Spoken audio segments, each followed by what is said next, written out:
আসসালামু আলাইকুম প্রিয় দর্শক বন্ধুরা, আজকে চলে এসেছি হাইল হাওরে। আজকে দেখাবো কিভাবে হাইল হাওর থেকে বড়শি দিয়ে এই মাছগুলো মারা হয়েছে।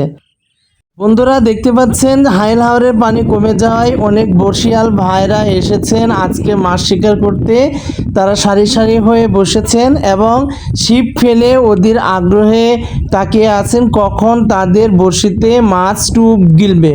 তো বন্ধুরা দেখতে থাকুন আজকে এই ভাইরা কিভাবে হাইল হাওরের পানি থেকে মাছ শিকার করে। তো বন্ধুরা এখানে একজনকে দেখতে পাচ্ছেন, তিনি কিন্তু ছিপ ফেললেন নতুন করে। আর আজকে যেহেতু প্রচুর বাতাস এবং একই সাথে ঝিরিঝিরি বৃষ্টি রয়েছে, তাই স্বাভাবিকভাবেই মাছ কিন্তু বড়শি কম গিলবে। যদি প্রচণ্ড রোদ থাকতো কিংবা পানি শান্তশিষ্ট থাকতো, তবুও কিন্তু মাছ কিন্তু এই ছিপের বড়শিগুলো আদার গিলতো। কিন্তু আজকে সেই সুযোগ নেই। আজকে হাইল হাওরের পরিবেশ এবং আবহাওয়া একটু ভিন্ন। আজকে ঝিরিঝিরি বৃষ্টির সাথে প্রচণ্ড বাতাস বইছে, পানির ছোট ছোট ঢেউ আছে, তাই স্বাভাবিকভাবে আজকে মাছ কিন্তু কম শিকার করা যাবে। তো বন্ধুরা তারপরও দেখতে থাকুন।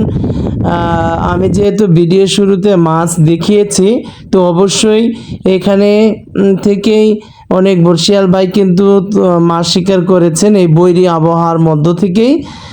তো বন্ধুরা দেখতে পাচ্ছেন একজন ভাই কিন্তু সারাদিন হাওরের ঘোরাফেরা করে বিভিন্নভাবে মাছ সংগ্রহ করেছেন এবং তিনি এখন তীরে ফিরছেন নৌকা বাইতে বাইতে। এই তীর থেকে মাছ নিয়ে কিন্তু সোজা চলে যাবেন তিনি বাজারের দিকে। আশেপাশেই মির্জাপুর বাজার রয়েছে। তো বন্ধুরা ভিডিওটি আপনাদের কেমন লাগতেছে একটু কমেন্ট করে জানান। আপনাদের কমেন্টের মাধ্যমেই কিন্তু আমি আরও ভালো ভালো ভিডিও ফুটেজ সংগ্রহ করে আপনাদের কাছে প্রেজেন্ট করতে পারবো। বন্ধুরা দেখতে পাচ্ছেন এখানে তিনজন ভাই বসে আছেন, তাদের কোনো বড়শিতেই কিন্তু মাছ এখনও টুপ গিলেনি। দেখতে পাচ্ছেন পানির ঢেউয়েই টুপ বড়শির নলগুলো দুলছে, কিন্তু বোঝা যাচ্ছে না যে মাছ বড়শিতে আদার খাচ্ছে কি না। তো বন্ধুরা আজকে যদি এমন না হয়ে প্রচণ্ড রোদ থাকতো, তাহলে কিন্তু প্রত্যেকেই প্রচুর মাছ পেত। কারণ ইতিহাসে এমন কোনো নজির নেই যে হাইল হাওর কাউকে খালি হাতে ফেরত দিয়েছে। ইতিহাসে সাক্ষী আছে হাইল হাওর প্রত্যেকটা বর্ষিয়াল, প্রত্যেকটা জেলে ভাইকে প্রচুর পরিমাণ মাছ দিয়ে হাসি মুখে বাড়িতে পাঠিয়েছে। বন্ধুরা ঝিরিঝিরি বৃষ্টি এবং একই সাথে ঢেউ থাকায় বড়শির কাঠিগুলো কিন্তু আপনি বাতাসে দুলছে, এগুলো মাছ কিন্তু খাচ্ছে না। এইদিকে ভাইয়েরা কিন্তু বারবার বড়শি ওঠাচ্ছে আর ফেলছেন। কারো বড়শিতে কিন্তু এখনো পর্যন্ত মাছ ধরা পড়েনি। তবে আমি যেহেতু প্রত্যেকের কাছে যে মাছের থলে আছে সেগুলা খুলে খুলে দেখাতে পারছি না, কাজেই এটা বলারও সুযোগ নেই যে তারা কেউ মাছ পায়নি। তারা অবশ্যই মাছ পেয়েছেন এবং ভিডিওর ফাঁকে ফাঁকে আমি প্রত্যেককে জিজ্ঞাসা করেছি যে তারা আজকে মাছ পেয়েছে কিনা। তারা প্রত্যেককে উত্তর দিয়েছে তারা খুব ভোরে এখানে এসেছিল এবং যখন এসেছিল তখন প্রচণ্ড রোদ ছিল, মাছ কিন্তু বড়শি তখন গিলেছে।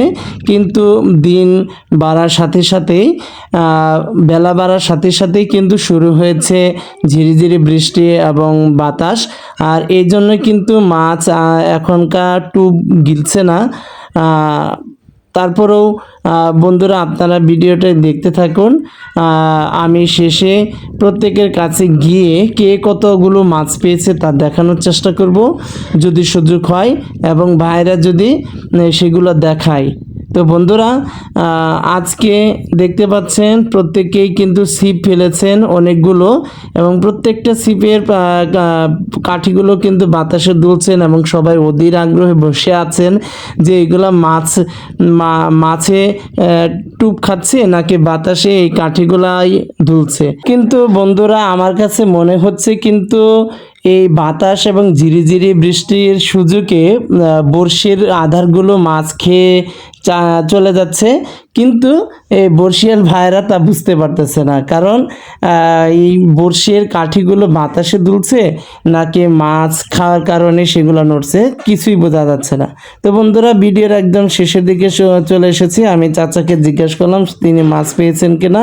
তিনি উত্তর দিল সারাদিন প্রচুর কষ্ট করেছে কিন্তু কোনো মাছ পাইনি। ওইদিকে দেখা যাচ্ছে আরেকজনকে, তিনি চলে আসছেন মাছ মেরে দেখবো। আবার এদিকে একজন দাদা আছেন, দেখবো তার মাছগুলো। বন্ধুরা, এবার মাছ দেখানোর পালা। আমি চেষ্টা করব এই ভাই কি মাছ পেয়েছেন তা দেখানোর।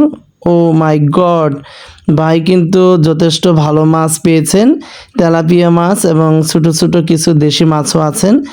হ্যাঁ, ভাই কিন্তু সারাদিনে এই মাছগুলোই পেয়েছে। আবার অন্যদিকে এই দাদা একদম ফ্রেশ মিডিয়াম সাইজের পুঁটি মাছগুলো পেয়েছে। বন্ধুরা, এই মাছগুলো খেতে কিন্তু ভারী মজা। নদী খাল বিলের মাছ মেরে খেতে কিন্তু মজাই আলাদা পুকুরের মাছের চেয়ে। তো বন্ধুরা, ভিডিওটি আপনাদের কাছে কেমন লাগে তা কমেন্ট করে অবশ্যই জানাবেন। আর আমি আপনাদেরকে বলেছিলাম যে প্রত্যেকের কাছে গিয়ে সবার মাছ দেখাবো, কিন্তু আসলে সেটার সুযোগ হয়নি। আমি এই দুজনের মাছ দেখাতে পেরেছি। তো বন্ধুরা, ভিডিওটি ভালো লাগলে একটি সাবস্ক্রাইব ও লাইক করে দিন।